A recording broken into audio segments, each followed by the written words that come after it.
They tell you that American sports have always been about meritocracy, where the best athletes rise to the top, regardless of color. But there's a group of champions they never mention when they tell that fairy tale. Picture the late 1800s and early 1900s. Jim Crow laws, segregated water fountains, lynch mobs terrorizing black communities. White America was building an entire mythology around its own physical and cultural superiority. But scattered across the country, black athletes were dominating every sport they touched. Major Taylor was breaking world records on the cycling track. Isaac Murphy was winning the Kentucky Derby year after year.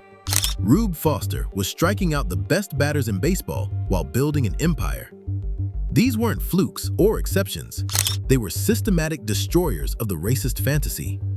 And instead of celebrating them, America responded with bans, rule changes, gentlemen's agreements, and a coordinated campaign to erase their names from history. Because these athletes didn't just threaten white competitors, they threatened the entire narrative that white America had built about itself. We're going to expose the most deliberate cover-up in sports history. 6 black athletes who were so dominant, so undeniably excellent, that the only way to preserve white pride was to make them disappear. And when we're done, you'll understand how an entire century of American sports history was rewritten to hide the truth. That black excellence wasn't born in the modern era. It was suppressed from the very beginning. Marshall Walter Taylor didn't just ride bicycles, he flew on them. Born in 1878 in Indianapolis, Taylor discovered cycling as a teenager working at a bicycle shop where he'd perform stunts to draw crowds. By his early 20s, he was setting world records and humiliating the best white cyclists in America. In 1899, he became the world sprint cycling champion. The man they called Major could cover a quarter-mile faster than any human being on the planet. But America had a problem with a black man being the fastest anything. The League of American Wheelmen banned black members in 1894, but Taylor's talent was too obvious to ignore completely. So they found other ways. White riders would form conspiracies during races, working together to box Taylor into impossible positions, trapping him against rails, cutting him off from the inside track. During one race in 1897, competitor W.E. Becker literally choked Taylor unconscious during a sprint, then claimed it was an accident. Taylor woke up on the track with thousands of white spectators cheering his near death. That wasn't competition, that was attempted murder with an audience. When the choking and sabotage wasn't enough, entire racing circuits began banning Taylor outright. The smooth excuse was always the same. They were protecting him from the hostility of white competitors and crowds. Protecting him. As if Taylor had asked for their protection instead of just wanting to race his bike. So Taylor took his talents to Europe and Australia, where he proceeded to demolish the best cyclists those continents had to offer. Suddenly, away from American racism, Major Taylor was being celebrated as the athletic genius he'd always been. European newspapers called him the greatest cyclist who ever lived. But back home, American sporting publications barely mentioned his international dominance. Taylor returned to the United States in 1904, still the best cyclist in the world, but found even fewer opportunities than before. Racing promoters knew he would win, and they knew white audiences wanted to see white champions. So they simply stopped inviting him. By 1910, the man who had conquered cycling was essentially blacklisted from his own sport in his own country. He spent his final decades struggling financially, selling his racing trophies to pay rent. Major Taylor died in 1932 in a charity ward in Chicago, the fastest man of his era, reduced to a welfare case because America couldn't handle a black man being the best. But cycling wasn't the only sport where black excellence was terrorizing racist fantasies. Horse racing in the 1880s and 1890s was dominated by black jockeys in a way that would seem impossible to modern audiences. Isaac Murphy, born in 1861, won 3 Kentucky Derbies and approximately 44% of every race he entered. 44%. In a sport where winning 20% of your races makes you elite, Murphy was winning nearly half the time. He wasn't just the best black jockey, he was the best jockey, period. Murphy wasn't alone. Of the first 28 Kentucky Derbies, black jockeys won 15 of them. Willie Sims, Jimmy Winkfield, Oliver Lewis. These men weren't diversity hires or tokens.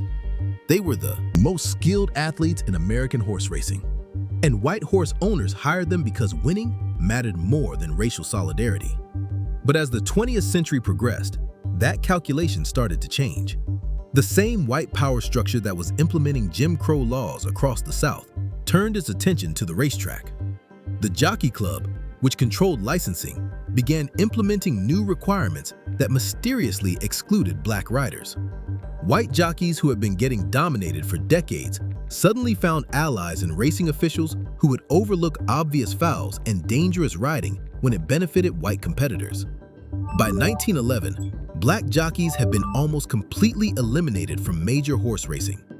Jimmy Winkfield, who won back-to-back Kentucky Derbies in 1901 and 1902, was driven out of American racing entirely and had to move to Europe to continue his career. The excuse was always the same: track safety, professional standards, protecting the integrity of the sport. But the only thing that had changed was white America's willingness to tolerate black men being better than white men at anything. For nearly a century, from 1902 until 2000, when Calvin Borel began his winning streak, no black jockey would win the Kentucky Derby. The drought wasn't natural, it was engineered. While horse racing was systematically excluding black excellence, baseball was creating parallel universes. Rube Foster, born in 1879, was a pitcher who could have dominated any league in America. Instead, he was forced to dominate the leagues that white America pretended didn't exist. Foster didn't just excel at baseball, he revolutionized it. As a pitcher, he was nearly unhittable. As a manager, he pioneered strategies that white baseball wouldn't adopt for decades. As an organizer, he founded the Negro National League in 1920, creating the first stable professional baseball structure for black players. Foster understood something that terrified white baseball. Black players weren't just as good as white players, they were often better. So he built an empire. The Chicago American Giants, under Foster's leadership, played a style of baseball that was faster, more strategic, and more exciting than what white audiences were watching in the major leagues. Foster's teams would barnstorm across the country, often playing and defeating white semi-professional and minor league teams in exhibition games. The results were so lopsided that many white teams stopped scheduling games against Negro League clubs. But here's what makes Foster's story particularly infuriating. While he was revolutionizing baseball, white sports writers and historians were simply pretending he didn't exist. Mainstream baseball coverage treated the major leagues as if they represented the pinnacle of the sport, when everyone who was paying attention knew that some of the best baseball in America was being played in the Negro Leagues. Foster died in 1930 in a state mental institution, his contributions to America's pastime largely unrecognized. He wouldn't be inducted into the Baseball Hall of Fame until 1981, more than 50 years after his death. The pattern was clear. When black athletes couldn't be beaten, they would be banned. When they couldn't be banned, they would be ignored. And when they couldn't be ignored, their achievements would be minimized or erased from the historical record. Fritz Pollard learned this lesson in professional football during the 1920s. Pollard had been an All-American halfback at Brown University in 1916, the first black player to earn that honor. When professional football was getting started in the 1920s, Pollard was one of its biggest stars. He could run, pass, kick, and think the game at a level that embarrassed most of his white competitors. In 1921, he became the co-head coach of the Akron Pros, making him the first black head coach in what would become the NFL. For a brief moment, it seemed like professional football might actually be integrated from its beginning. Pollard wasn't the only black player in their early NFL. Paul Robeson, Duke Slater, and others were making names for themselves as elite athletes. But white team owners were watching what was happening with growing alarm. These black players weren't just participating, they were starring. And if the trend continued, professional football might start looking like the Negro baseball leagues, where black excellence was undeniable. So they made a decision that the NFL has never officially acknowledged. By 1933, every black player had been quietly removed from professional football. There was no announcement, No policy statement, no public discussion. Black players simply stopped getting signed, stopped getting renewed, stopped existing in the league. Fritz Pollard, who had been a star and a coach, was blacklisted from the sport he had helped create. The ban lasted 13 years. 13 years when the most athletic and talented football players in America were prohibited from competing at the highest level because white owners couldn't stomach the idea of black men outrunning, outthinking, and outplaying white athletes on national stages. When the ban was finally broken in 1946, it was for economic reasons, not moral ones. The Los Angeles Rams needed to improve their team to compete for fans in their new market, and that meant signing the best players available, regardless of color. But even when black athletes were finally allowed back into professional sports, they faced new forms of exclusion designed to limit their impact and maintain white psychological comfort. The quarterback position became the new frontier of racial exclusion, the place where intelligence and leadership supposedly mattered more than raw athleticism. Marlon Briscoe discovered this in 1968 when he became the first black starting quarterback in the modern NFL. Briscoe had been a star quarterback at the University of Omaha, but when the Denver Broncos signed him, they moved him to defensive back. The message was clear. Black men could run and jump and catch, but they couldn't think and lead and make decisions for white teammates. When injuries forced Denver to give Briscoe a chance at quarterback midway through the 1968 season, he threw for over 1,500 yards and 14 touchdowns. Those were solid numbers for any rookie quarterback in that era, especially one who was only playing because of injuries to other players. But success at quarterback made Briscoe dangerous in a way that success at other positions didn't. A black quarterback who could think the game, read defenses, and lead comeback victories was proof that all the stereotypes about black intelligence and leadership were lies. So, after his successful season, Denver moved Briscoe back to receiver, and when he became a free agent, not a single team in professional football was willing to sign him as a quarterback. Briscoe had to reconstruct his entire career as a wide receiver, which he did successfully, even winning 2 Super Bowl rings with the Miami Dolphins. But the message had been sent to every young black athlete watching. You can be fast, you can be strong, you can even be smart, but don't expect to be the leader. That position was still reserved for white players. The exclusion of black women from sports recognition was even more systematic and cruel. Alice Coachman grew up in rural Georgia during the 1930s and 1940s, when black girls weren't supposed to be athletes at all. Coachman could jump higher than anyone had ever seen. Training in bare feet on dirt tracks, using ropes and sticks for equipment, she developed into the greatest high jumper of her generation. At the 1948 London Olympics, Coachman became the first black woman from any country to win an Olympic gold medal. She set both Olympic and American records in the high jump, defeating competitors who had access to professional coaching, modern facilities, and year-round training. Coachman had literally out-jumped the world with equipment she had to build herself. When white American Olympic champions returned from London, they were greeted with ticker-tape parades, endorsement deals, and media coverage that turned them into national celebrities. Alice Coachman returned to Georgia and was given a segregated homecoming where she wasn't allowed to speak at her own celebration.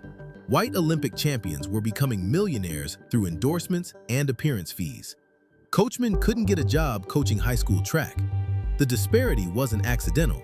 It was designed to ensure that black excellence, even when it couldn't be denied, wouldn't be rewarded or celebrated in ways that might inspire other black athletes or challenge white assumptions about athletic superiority. Coachman had proven that a black woman with no resources could defeat the best athletes in the world when given a fair chance to compete. That was the kind of proof that American racism couldn't tolerate. What makes these stories more than just individual tragedies is the systematic nature of the exclusion. This wasn't 6 separate cases of discrimination. This was a coordinated, multi-generational effort to preserve white racist mythology in the face of overwhelming evidence that it was false. Every institution that controlled American sports, leagues, media, governing bodies, team owners, participated in the same project, hiding Black excellence from the American public. The mechanisms varied, but the goal was always the same. When Major Taylor was too good to beat on the cycling track, white competitors conspired to choke him unconscious. When Isaac Murphy and other Black jockeys dominated horse racing, the Jockey Club changed licensing requirements to exclude them. When Rube Foster built a baseball empire that showcased Black athletic and intellectual superiority, white media simply pretended it didn't exist. When Fritz Pollard proved that Black men could coach and lead, professional football banned all Black players for 13 years. When Marlon Briscoe demonstrated that Black athletes could master the thinking positions, he was moved to receiver and blacklisted from quarterback. When Alice Coachman outjumped the world, she was denied the recognition and opportunities that white champions received automatically. Each of these athletes forced America to confront a truth it wasn't ready to acknowledge: that Black athletic excellence wasn't new or surprising, or the result of special programs or lowered standards. It had always existed, and it had always been suppressed. These athletes weren't beneficiaries of affirmative action or diversity initiatives. They were victims of systematic exclusion designed to maintain white psychological comfort. The real crime wasn't just what was done to these 6 athletes. It was what their erasure did to generations of Black children who never learned that people who looked like them had always been champions. How many young Black athletes were told they weren't smart enough to play quarterback because no one told them about Marlon Briscoe? How many Black girls were discouraged from sports because no one taught them about Alice Coachman? How many Black entrepreneurs never learned they could build sporting empires because Rube Foster's story was hidden from them? The exclusion of these athletes wasn't just about sports. It was about controlling the narrative of American excellence. If Black athletes had always been dominant when given fair opportunities, then what did that say about all the other areas where Black people were excluded and told they weren't qualified? If Major Taylor could be the fastest man in the world, why couldn't Black men be engineers or doctors or professors? If Alice Coachman could outjump Olympic champions while training barefoot, what might Black women accomplish with equal resources and opportunities? These questions were too dangerous for white America to allow. So the athletes who embodied those possibilities were systematically removed from the story that America told about itself. Sports became another arena where white mediocrity was protected by institutional power rather than challenged by Black excellence. But here's what the people who orchestrated these erasures didn't anticipate. The truth has a way of surviving even systematic suppression. Major Taylor's cycling records were too documented to disappear completely. Isaac Murphy's Kentucky Derby victories were carved in stone. Rube Foster's organizational genius left institutions that outlasted Jim Crow. Fritz Pollard's coaching success was remembered by players who lived to tell the story. Marlon Briscoe's quarterback statistics survived in record books. Alice Coachman's Olympic gold medal couldn't be taken away retroactively. And now, in an era when information can't be controlled as easily as it was during Jim Crow, these stories are being recovered and retold. Major Taylor is finally being recognized as one of the greatest cyclists in history. Isaac Murphy's dominance of horse racing is being acknowledged by modern racing historians. Rube Foster was inducted into the Baseball Hall of Fame, and the Negro Leagues are finally being recognized as major leagues. Fritz Pollard's pioneering role is celebrated by the modern NFL. Alice Coachman received belated recognition as an Olympic pioneer. But recognition that comes decades too late doesn't undo the damage of systematic erasure. These athletes lived through the prime of their careers without receiving the respect, opportunities, and financial rewards that their achievements had earned. They died without seeing their contributions acknowledged or their stories told to the children who needed to hear them most. Today, when you see Black athletes dominating professional sports, remember that you're not witnessing something new. You're witnessing something that was always true, but was systematically hidden from you. The dominance of Black athletes in modern sports isn't the result of recent social changes or special programs. It's what happens when centuries of exclusion and suppression are finally lifted. Major Taylor, Isaac Murphy, Rube Foster, Fritz Pollard, Marlon Briscoe, and Alice Coachman weren't exceptional because they succeeded despite being Black. They were exceptional because they succeeded despite a system that was designed to ensure they failed. They forced America to change the rules rather than accept Black excellence, and in doing so, they proved that Black excellence had always been.